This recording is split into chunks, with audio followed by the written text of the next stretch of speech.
The word for today, be reconciled.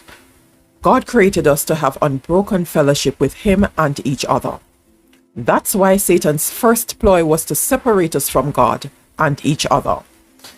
Using things like pride, stubbornness, confusion, resentment, and selfishness, he drives wedges and polarizes relationships.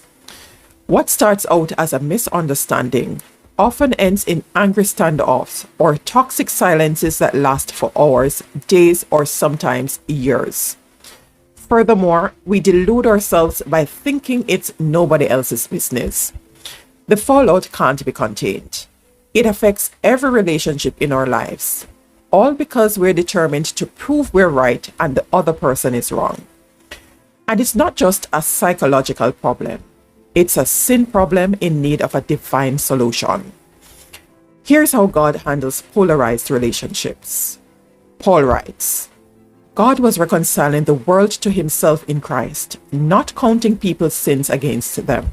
2 Corinthians 5:19. Sin fractured our relationship with God. Yet God took the initiative by giving Jesus as a ransom, price paid for many, Mark 10:45, to reconcile us to himself. Reconciling means bringing back together what belongs together. Notice this. God doesn't count people's sins against them, 2 Corinthians 5:19. Neither does he trivialize or ignore our sin debt. He cancelled it at the cross and stopped holding it against us. And it didn't end there.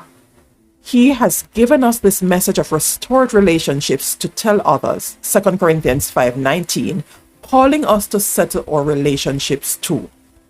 Sometimes that means eating humble pie, becoming the reconciler, taking the initiative, and ending the standoff.